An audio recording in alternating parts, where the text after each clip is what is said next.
All right, we in this joint. This is your boy. I hate when people say that. God, it's just so racist. This your boy. JD in the building, Jeray, Mr. Donovan Barnes, Mr. Ron the Best, and we got a special guest, Miss Raven Smalls. This is Idolatry in real time. And this whole situation we got going on is kind of special. We doing it with another author, as you know we do. I don't know, Dunn, why me and you addicted to authors for? Oh no, man. You know, it's crazy. Everybody that we didn't converse with personally has been an author. I don't know why. You reading a book too. What's that book you was reading? Oh, earlier that I mentioned. Yeah. The art of not giving, the subtle. The subtle art of not giving a. The subtle art of not giving a fuck. What was your take on it? I read it. What was your take on it? My take on it was when you come into a negative situation, people will, or that situation wants to draw some negative energy out of you. So at the same time, you care, but you just say you don't give a fuck, so that when you go into it, whether you're fixing that scenario or you're trying to fix that problem, then you go into it with a positive mindset. Mm-hmm. So, yeah. I feel you. You say you read it too, LaRonda? I did. And what was your take on it? It's an exchange of interactions with people is an exchange of energy, and you can either accept the energy that's being given to you, or you can just give it back. And I think people don't understand their power and the power in just giving it back. Like, nah, I ain't really feeling that, so you can have that back. And then it leaves the other person with all that energy. So you figure out what you're gonna do with it. Miss Smalls, when the last time you didn't give a fuck? I live in the future. It's hard for me not to. I gotta be honest. What don't you give a fuck about in the future?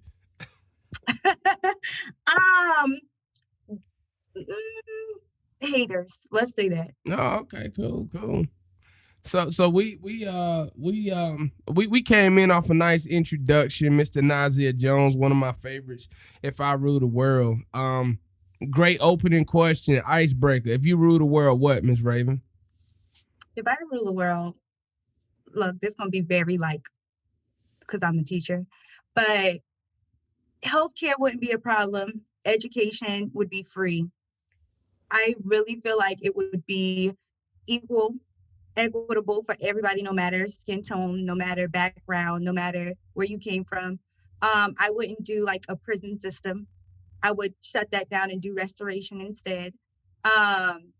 Yeah, I think those are my big top things that I would focus on first. Yo, it's crazy, man. I wore my little Black History shit because I'm pretty sure when this air is gonna be February, and then not to mention you born in February. I'm just doing my parallels like I always do.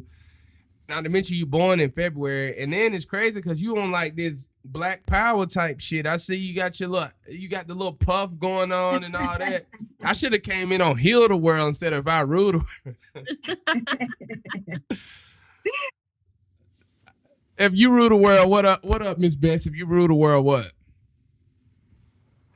It would be free alcohol or something like that? Yeah, free alcohol for everybody. But no. I think the best answer I could give you to that is I do rule the world. I rule mine. I like that. So there's nothing anybody outside of my world can do to shake or make that. This is mine. All right, Mr. Barnes, you already know. Yeah, so I'm kind of piggyback off of Miss LaRonda Best. I kind of feel the same way. I already rule my world, but anyone who's not able to vibrate on that deep level that I'm coming from, I would also piggyback on Miss Raven Smith and say that I would love to see social needs, given to everybody. Yeah. But at the same time, I may go against the grain with this one. But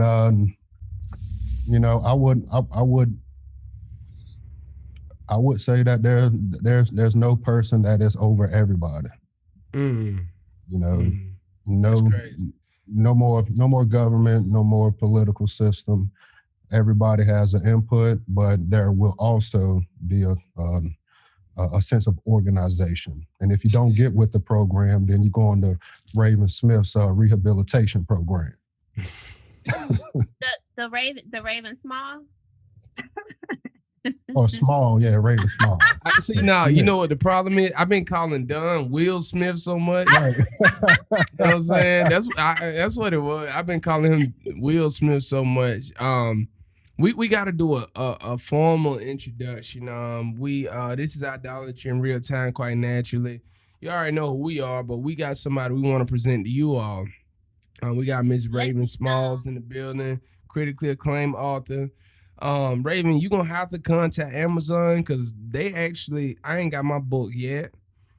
And so I'm gonna just redo it. I may get the digital copy of it. I may just do that. But she wrote a book. I was reading the synopsis of it, and it seemed like it's a lot to entail on it. And I really feel like you got a lot to say.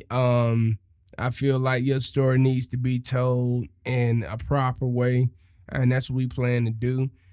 We appreciate you for using your platform to try to push your agenda to the world about what you feel passionate about, because that's the whole goal. Like, everybody want to be quote unquote seen, but not seen in a sense of just imagery, but in the sense of knowing. Like, I want to know that when I left here, I made an impact.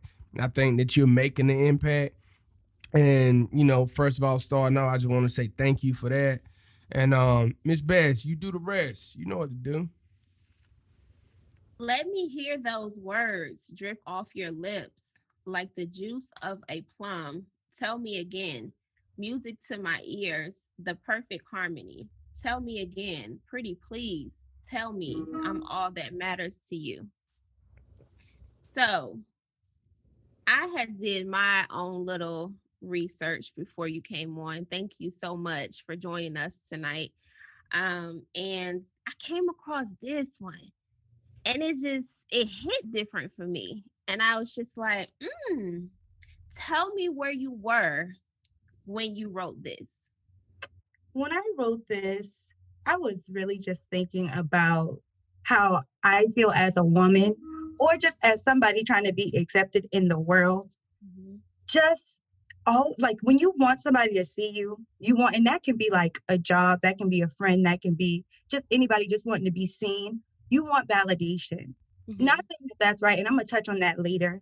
But not saying that that's right, but sometimes you do get in those weak spots where you do want validation and acceptance. Okay. And then that leads to you like begging people, like, okay, tell me again. Tell me you want me for this position. Tell me you want me to be your girl. Tell me you want me to teach your kids. Tell me that you want me for something, because I want to feel important too. So where I was at when I wrote that was a very weak spot, and just like speaking to those who may just want validation or be in a place where they're looking for that acceptance, because they're definitely not alone in that. What led you to that?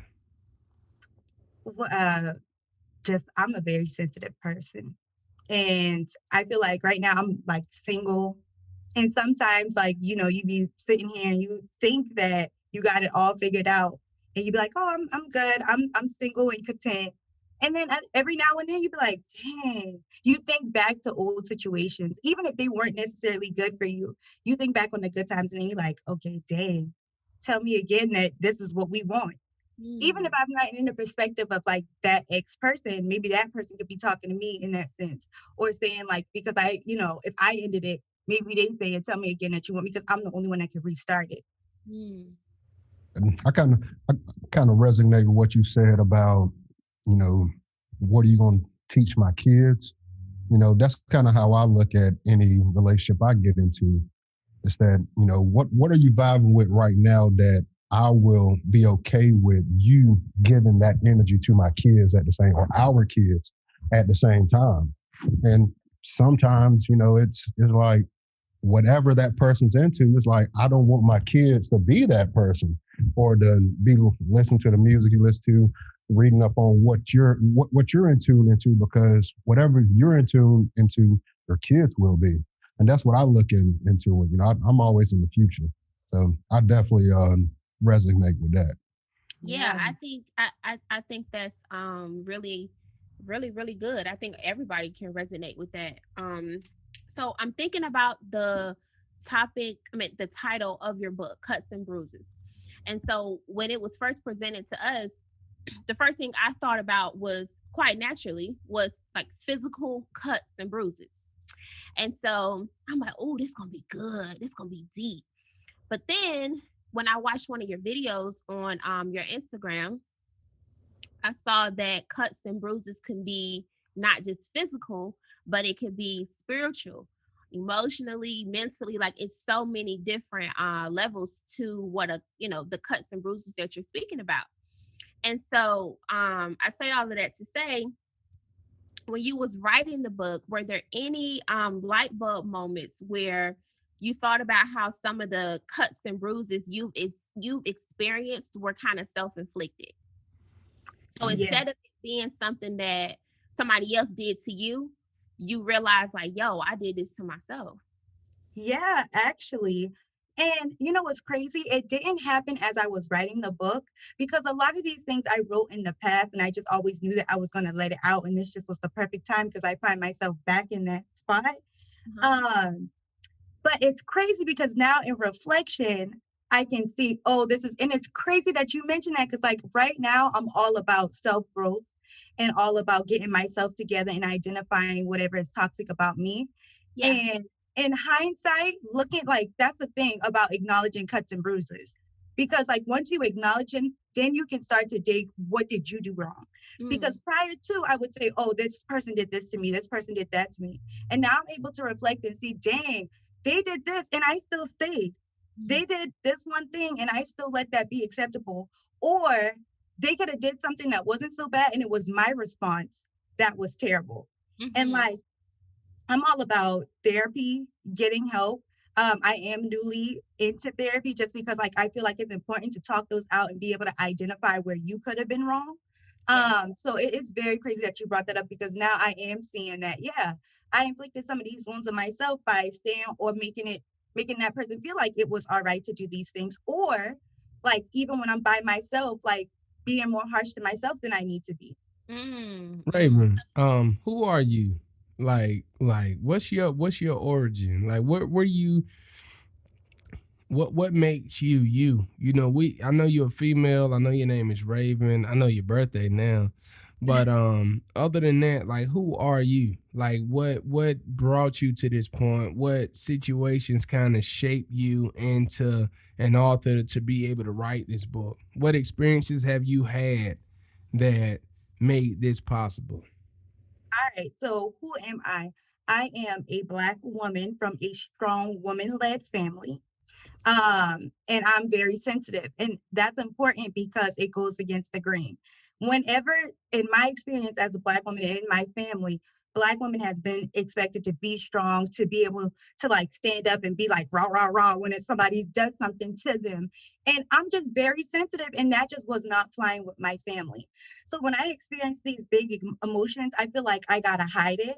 And that's another thing that's like not only seen with my family, but like in the society as well. They think that when something happens, oh, I got to be heartless. Oh, I don't have no feelings. Oh, but like, you're human. You have these feelings. You got to feel them. You do feel this way. Let's stop saying that I'm heartless and I'm toxic and I'm this, that, and the third, because you're not okay with that. I don't care what anybody says. You're not that heartless where if somebody hurts you, What made you like that? What made you? I mean, this is not a behavior that you're mimicking. This is nurture over nature. What got you to this point? What got me to being very sensitive? No, what got you to the point of writing this book? I was hurt. I was About facing what? something about a heartbreak. Somebody broke my heart. Who broke your heart? It was an ex-boyfriend of mine. We were together for almost 4 See, man, I years. ain't even that cool. See, I ain't cool. Ain't nobody wrote no books about me. You know what I'm Look, saying? it's not I just might about get an you though. Instagram post or something like that, or you know what I'm saying. So I got cuts and bruises on me to prove it. You know what I'm saying? Like, dog. Like, what about it? Were you all in? Were you invested, like all in, and then it just went left? We were together for almost 4 years. But Mm, like, I'm not gonna say I started writing because of him. I started writing for me. I needed some kind of understood. outlet. So what I was getting at is that it's not acceptable for me to keep bringing it up to the people around me as a Black woman, and I felt like I needed some way to get it out. Because like either way, I had to deal with it somewhere. And so I got to this point of writing because I didn't have another avenue to get out all those emotions and all those feelings. Mm. Have you always been a writer? Always. Like when I was younger, I used to write all the time. But as I grew up, I like kind of grew out of it because I got busy with other stuff. And it Mhm, wasn't until I got real, like hurt that bad that I actually returned to the writing. So it was a mhm. blessing in disguise. Do you think the reason why you got hurt was because it was something out of the blue, or you just started elevating at a higher frequency to the point where y'all's frequency wasn't uh, collaborating anymore? Honestly, I wasn't there yet. I was not where I'm at now. Then I was nowhere close to this. Actually, I think that it happened so that I can grow to this frequency, if that Mm. makes sense. That's the Because it wasn't universe until that speaking to happened. you. Man, that was the catalyst right there. That was It Right. was. you need to call that dude and say thank you, especially when this motherfucker sell out the stores and stuff. You be like, oh, you know what? You help me sell this motherfucking book. Like, send that nigga some royalties. Give him like 10% or Okay, no, he didn't do the work. I, something. But see, the muse is just as much important as the music. The reason why you do it is the reason why it sound good. You know what I'm saying? right. Um, I love your story, man. Because when I look at you, to be honest, when I look at you, I see my daughter, and Mm, not in the age thing. I see my mother. Like you the epitome of. I mean, it's just a vibe. Like this is nothing that I don't need. Like this is our first time actually conversing on this type level. But when I look at you, that's what I see. I see that. I saw it in the art of the book. I saw it in the whole cuts and bruises aspect. I saw it in a broken person. And I see my sister. I literally like dog, like you got a great you got a nice aura around you. This is like mhm. it's I it's agree. crazy, dog. It's crazy. I think we all feeling it. I think it's like an amazement situation for real, for real. Thank Yeah, it's you. it's something real sweet Mm-hmm. and just soft, and Mm-hmm. I get the sensitive vibe. I get all of that. Yeah. And it makes you, but then like for me, then I hear you on the other end as a woman, then I hear you on the other end like, well, this is who I am, and it didn't kind of work well with my family because I come from a family of strong women, but you figured out how to be strong within who you are. And I think Yeah. that's something to really speak volumes to because I come from the same. I come from a woman dominated family, and we have the same thing. You got to be strong. You got to be strong. You got to be strong. Like, and what strength looks like to the Black woman is I ain't taking no shit. That's Right. what strength looks like, in a black to the Black woman. So, um, while I do have that characteristic, I got that honest. I also have just, it's like you kind of had this your whole life, but I'm just now coming into like the softer side of myself and like being okay with the sensitivity and saying, you know what, I don't have this figured out. I don't know. I don't know. My feelings hurt. You stepped on them, you crushed them. Like, this is how I'm feeling. And I don't have a problem with doing that now. So I think it's a true testament um to you being able to channel that energy. And so it's going to really, really take you to the highest, to a real higher level of just vibrating in your own little world. And you're going to attract people who are going to be okay with that. You know what I mean? Like, you're going to attract people who are going to say, you know what? I like her just the way she is. She ain't got to change. I don't need her to, be this girl with this, with the sass and, with the neck. And I don't need her to be all of that. I just need her to be exactly who she is. And it is beautiful. It is so beautiful. I love it. As a man, flaws are attractive. Mm-hmm. Mm-hmm. I can't lie. Flaws are attractive. What's attractive about it? It's because it ain't perfect. Right. It shows that you're not pure. Like for guys, like especially in my younger days, I would look at an attractive woman and be like, man, I know I ain't got no sense of chance, no ounce of chance with her. But when you start talking with a woman like that and you start to go deeper into who she really is, you like, well, she trying to cover up the flaws because now you see everything. And then you like, well, maybe any woman like that I think is, beyond my league is well within my league. So guys, we have flaws too. But I learned to appreciate mine. Like I'm probably about to start wearing mismatched shoes just so I can just embrace the flaws. It's crazy to me because I was like, I used to always be like, the illest thing about flaws is what all make us the same. You know what I'm saying? Like, we all flawed. You know what I'm saying? When anybody be like, I'm a perfectionist, that mean that you're a failure. If you're a perfectionist, that is something you're never going to reach, so you're a failure. So technically, by saying you're a perfectionist, you're exposing your flaw. Yeah. And at the end of the day, that's what kind of make us all the same. And that's kind of what bring you back to the natural stage. Like, oh, you're a human. That's all you're really saying.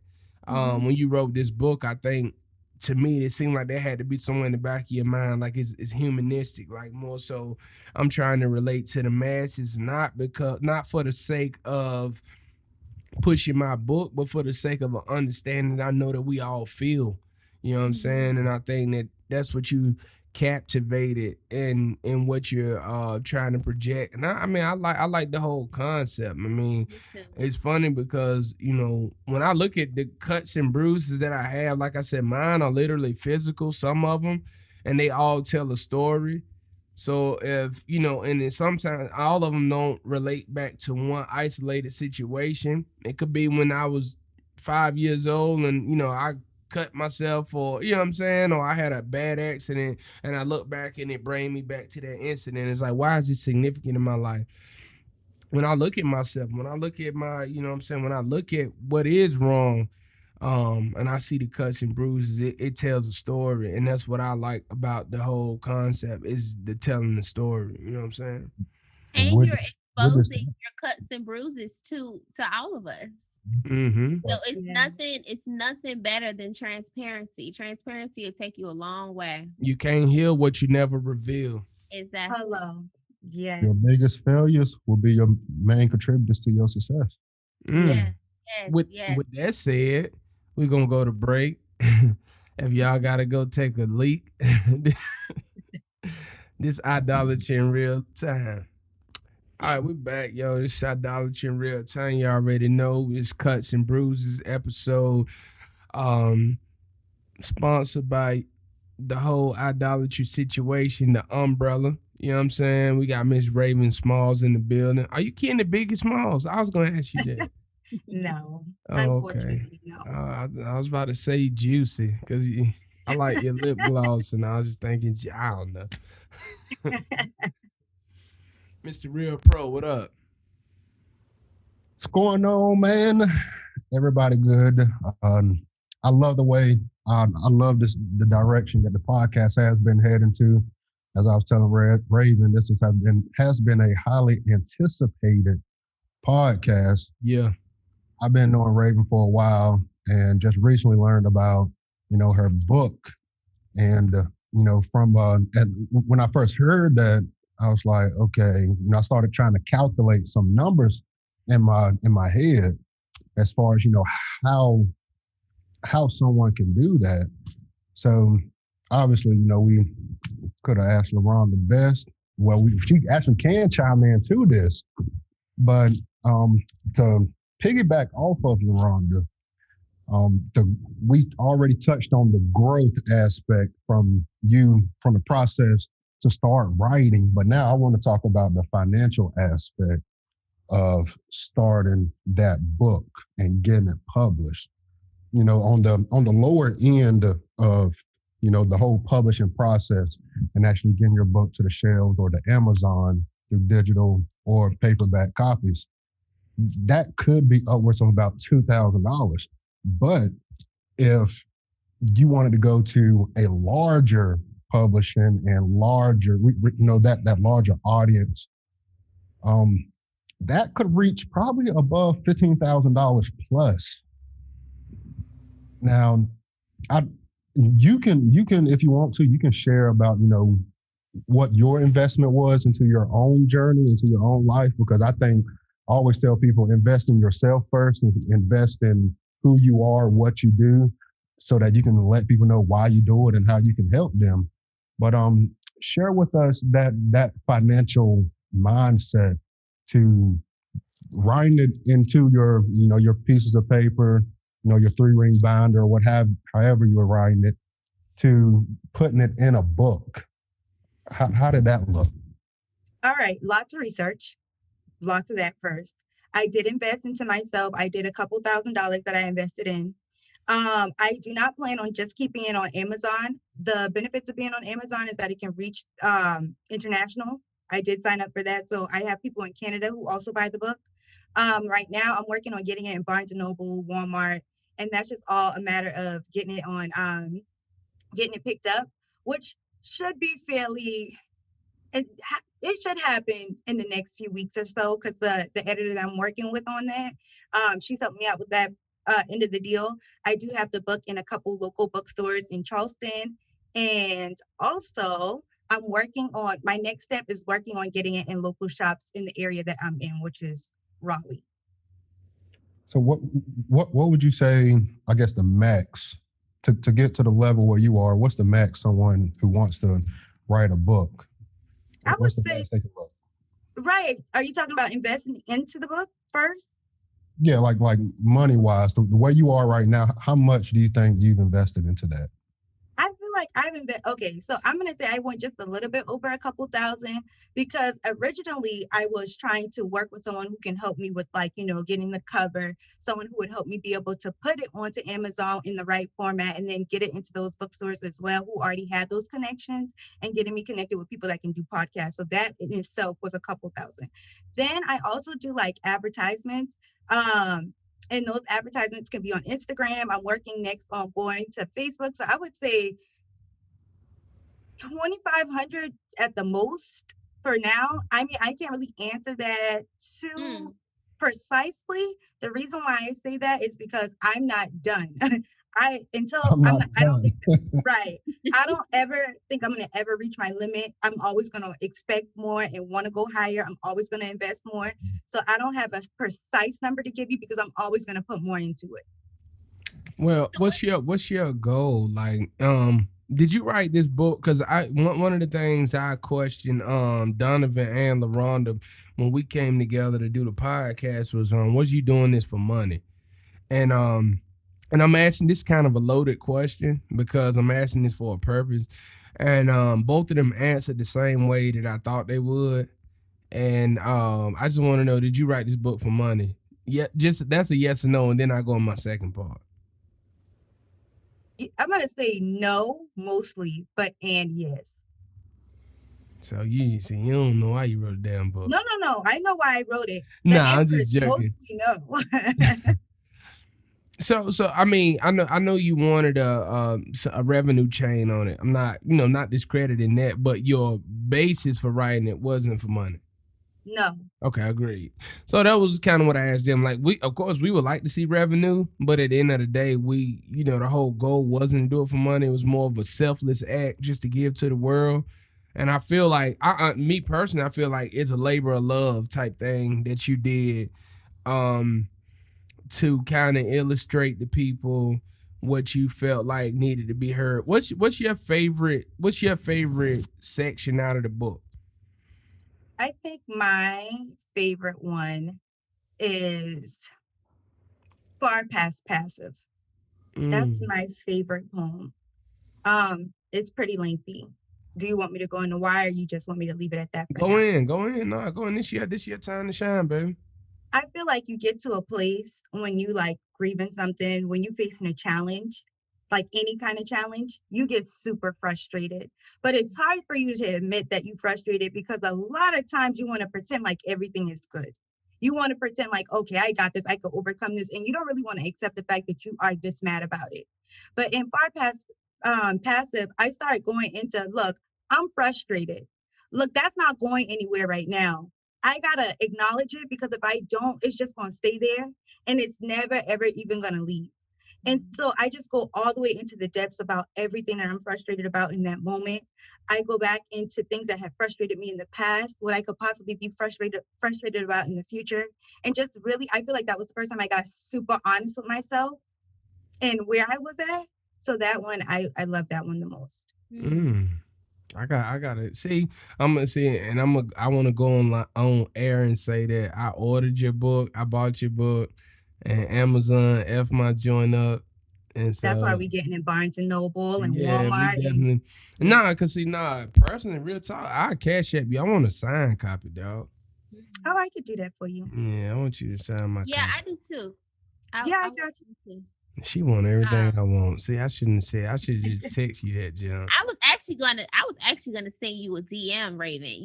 And just keep it. No, it's done. Don't you think it's kind of messed up? We bought her book and she ain't signed it, and she doing all the work. You know what I'm saying? Yeah, right, doing everything, and like that's actually what's going to be one of my next questions. But before we get into that, like me, Jay, and LaRonda actually talked about, me having my production company.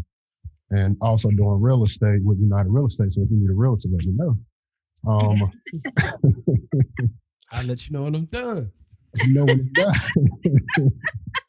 But I think it'll be kind of cool to actually record you reading your book, and in different scenarios, and obviously having some different cuts, to help with promoting it, because that's the main reason why I started my first business, was to promote other people. And I love helping people. So it really wasn't about a money thing for me. It was just the income that came in kept the gears greased, so that I can keep going. Right. And that's obviously, I'm sure everybody in this podcast right now agree with whatever we're doing in our own time and this time, that the income definitely, keeps those keeps those gears greased. Yeah, it's hard work because well-oiled machines don't grind. You know what I'm saying? I definitely and I've been telling Miss Bess, I've been trying to like push her to start a book club. And it's weird that I don't know what made us, it's great. I'm gonna be honest, I'm gonna be transparent. I hate to read. I just developed when the first book that I read, because I'm an auditory and a visual person. So I've read several books, but the last book that I read was LaRonda's book. And I literally would come home and lay in the bed and read it. Like I would literally open the book up and flip pages. You know what I'm saying? And when I did that, I started realizing how much is in touch with all your senses when you literally read the words as opposed to hearing the words. I podcast all the time, so I'm always listening. So it's like, okay, I get audiobooks, and I've done several of those. And then it's like once when we was like, oh, okay, we gonna have an author on, and me and Dumb was talking. It's like, yo, let's get this. I know this girl that I went to school with. She cool. She wrote a book. I think she'll be good for the situation. And so we reached out, and then it was like, when I got the book, I really want to read your book. I'm not asking you for, I would love the autograph joint, just because when you get to where you gonna get and you forget us, I could be like, I helped put her on. I'm just joking on that. But nah, I really want a copy of it because I really want that feeling I got. I used to, and it's weird because I used to come home and be like, damn, why I want to read, and I hate reading. I can't stand to read. When I buy something for my kids and I got to put it together, I don't read shit. I'm a genius a little bit too, so it's like I just know how to do stuff. But it was like, why do I want to read this shit? And I would literally lay there and read. And then when Dunn was like, yo, I read this whole thing today. I was like, man, you didn't beat me, because he was like, yo, the part. And I was like, hold up, don't tell me. It felt like we was looking at a series on TV. And it was like, I want to get in that vibe with something else. I feel like the energy that you giving me, I want to read your book. You know, the same thing with the last author we had on. Shout out to Miss Destiny Ward. You know, she wrote a book in reference to her hurt and something that she's going through. And it's crazy because all the trials is really testimonies. You know what I'm saying? And a testimony is not good when it's given to you, but it's good when you give it back. You can't name me one testimony that's good when you receive it, because Right. the testimony normally is something that you went through adversity for. So, what's your biggest testimony that you have in this book? The whole book, the whole Mm, book, mm. the whole thing, all of it. Mm. Do you want to write a part two to that testimony, or you want to find somebody that ain't going to give you a part two? Honestly, I don't just write about this stuff. I did put all this collection together for this specific theme, which was vulnerability, and we'll talk about that later. But I do feel like I do want to come out with another book, but that one more so is going to be surrounding growth. Like we talked about earlier, recognizing what's going on with you and taking accountability for the things that you did wrong. And I think that when I go into this next book, that's more so going to be the focus.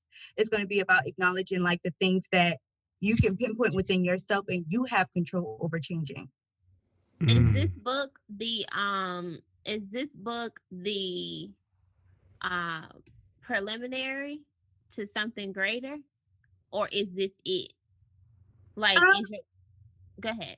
no, I'm sorry. Go ahead, finish the question. Like, is this book gonna be? Is this just like the warm up to That's how I what's feel. to come next?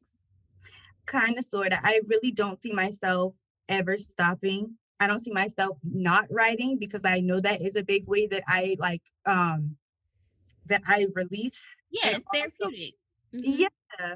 And also, like, I just know that I go through different stages in my life. I think that it is some minor changes that I want to go through next time because, like, the route that I'm taking now, like, I see like common themes in my life that still relate back to my book, and I'll make videos about those. But I think in my next book, I kind of want to stop and pause from the poetry to kind of talk about my testimony a little bit more, and then go to the next poem, and then, like, keep that same pattern. How do Um, you keep your momentum going? I think that as new authors, you know what I'm saying, when you first get in the game, it's like, you're so excited and you're posting and you're doing this and you're doing it and you're doing everything to try to promote your book. And then, like, after a while, the momentum kind of goes down a little bit because it's been so many people that have bought your book, and you know what I mean? Like, it's the hard part is keeping the momentum going. Are you trying, like, for me, I'll just say this. My book was therapeutic too. And I had the momentum. I led up to what was getting ready to happen. So I had like a month before my book was released that I promoted it so heavy. And so when it actually released, of course I'm still going. And then people were like, so the amount of people that supported me was unbelievable. Like, it literally had me like, oh my God, woo, I hope they like this book. And so I kept going, I kept going, I kept going. But then over time, it kind of like it loses the momentum a little bit because because for me, like, I'm a writer too. So I'm working on my next one. And so trying to work on your next one and trying to keep the momentum going of what you already have going on, and then trying to, soak in everything that's happening in your current situation in your life, that's difficult to do. And so while you want people to get your book and you want people to see what you've done, it's like, but yeah, but I'm kind of like on to the next. So in my personal situation, I I prayed a lot about it, and I was just like, God, what you want me to do with this? You know what I mean? Like, should I keep like pushing it really hard? And there was a season where he was just like, yeah, keep pushing it. But then I've kind of come into another season where it's like, you're still developing and you're still, yeah, like it's a lot of things that need to come out in this second one. And for me, my second one, this is my first book is like the preliminary. My second one is gonna be like wham bam thank you ma'am, and I'm excited about that. It doesn't take anything away from my first one. I think the first one did exactly what I wanted it to do, and so I'm excited. I'm happy about that. But now I have to like kind of channel my energy into my next one. So what does that look like for you? How have you thought about that? Like, what plans do you have to kind of like keep the first one going while working on the second? Like, what does that look like? All right. So I am taking my time with this second one.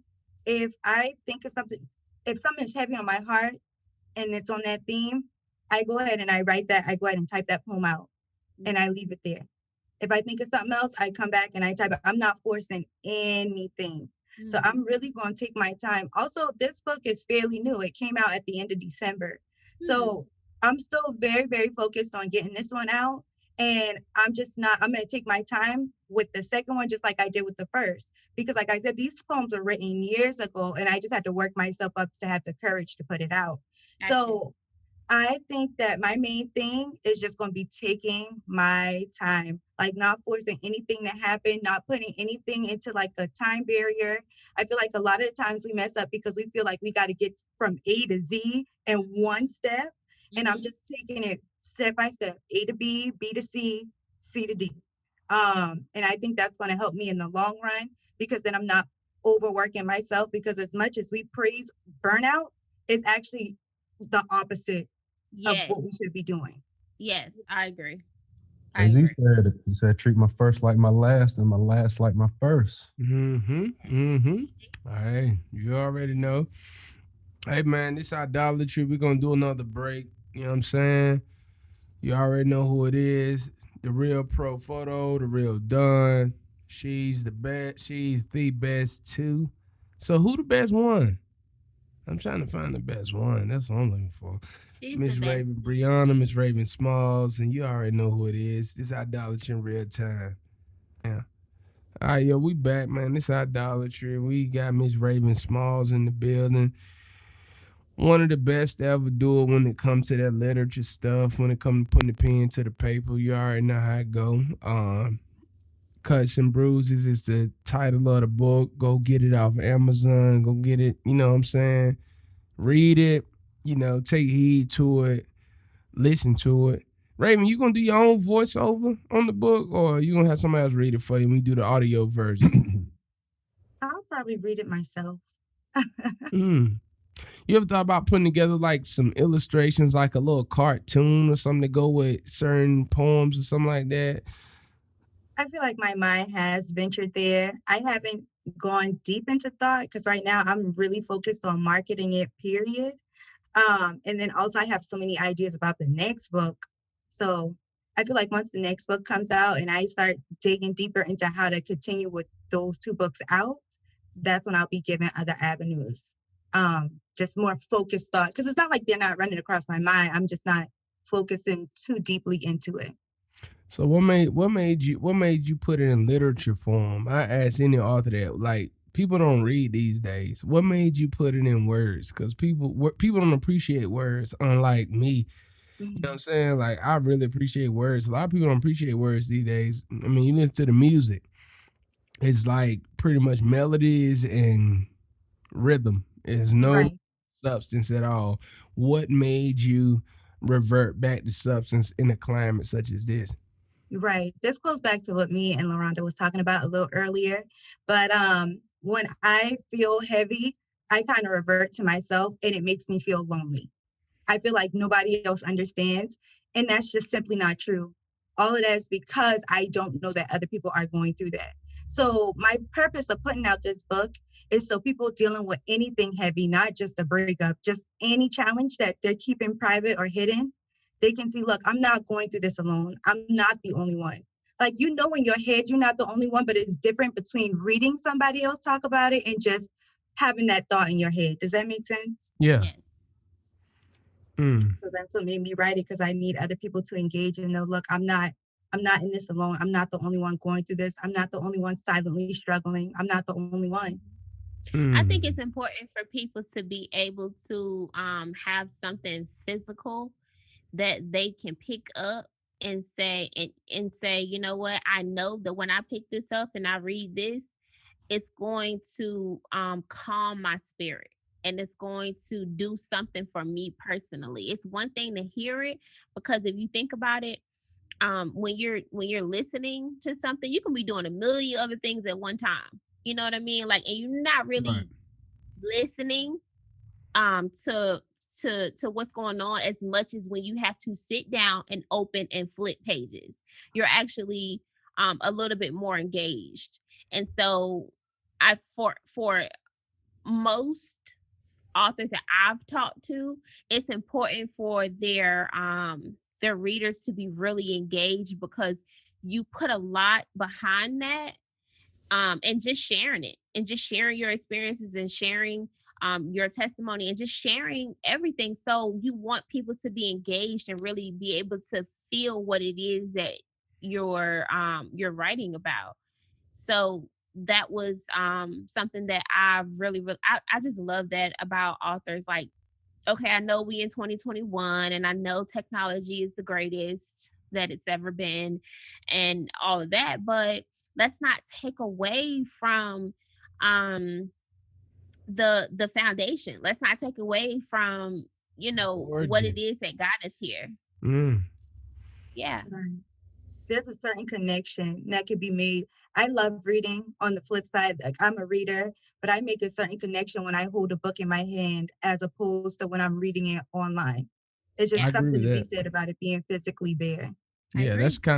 that's it's crazy. You said that's kind of how I felt. Like I said, when I was reading LaRonda's book, it was like I literally had the fold pages. You know what I'm saying? And be like, oh, okay, I'm on chapter 5. Like, let me when I come back to this, and then it was weird to come home and be like, oh, I'm putting my phone down. Actually, you know what I'm saying? I'm not touching my iPad. I'm in the bed and I'm reading a book, and it's just the quietness and all of that. You start getting in touch with a lot of things around you that you don't realize you in touch with. It's nothing auditory other than the voice in your head that's reading the book. You know what I'm saying?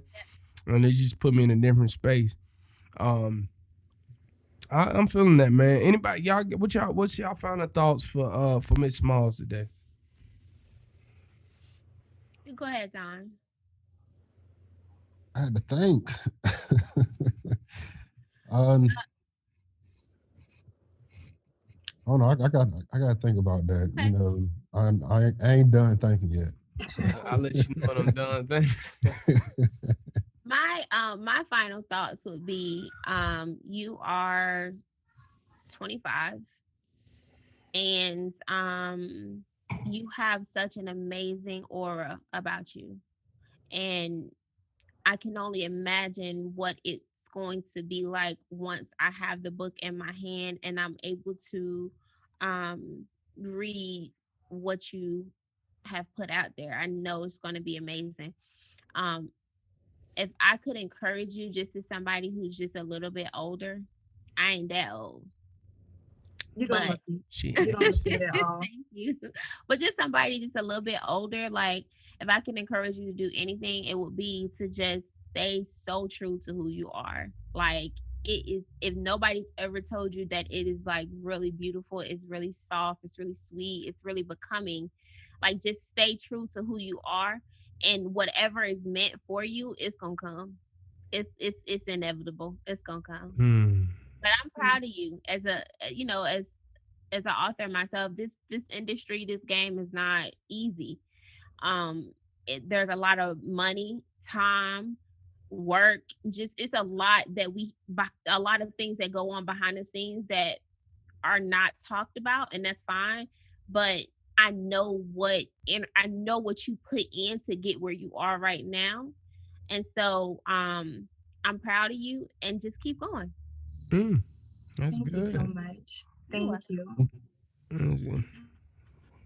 I would say the same thing. You know, keep doing what you're doing. You know, as long as I've been knowing you, like it hasn't been that long, but you know, I've seen the growth that you're manifesting into, and I know the direction and the future where you're trying to go. You know, even though obviously we haven't spoke about that, I can see that. I can see it resonate from you. You know, every time I'm in your presence, your aura always resonates. I know we're always on the same frequency. So I say that to say this, and I spoke about this on the last part, not the last one, but another podcast. Get in touch with your inner circle. Know who your sphere of influence is. You know, a lot of people will say they're there to help you, but aren't. And the book that you wrote, Cuts and Bruises, just know that there are going to be some people that will give you some cuts and bruises. But at the same time, don't be afraid to rip the Band-Aid off and watch yourself heal. Right. You Love know, healing is a part of all of our lives. So I've learned to embrace the cuts and bruises, because the scars that are left over gave me vision to see where I'm going and where I'm headed. So that's a strength that I keep, and I keep going. So. Yes. Amen. We normally close this joint out with you know. We normally close it out a certain way. You know what I'm saying? I just felt like what my man say. He was like, usually I don't do this, but you know what I'm saying. So Miss Raven, you know we talked about. Let's make it happen. Alrighty. You owe it. You ready? You ready? Mm-hmm. All right. You owe it to the world to be the highest form of yourself. If not, it is a disservice to God. A chameleon loses 3 days of its life anytime they change colors to try to blend in. As the caterpillar said to the butterfly, "Why did you change?" "Because you're supposed to, Negro." This is idolatry in real time. Peace and love, Raven. Peace. You know.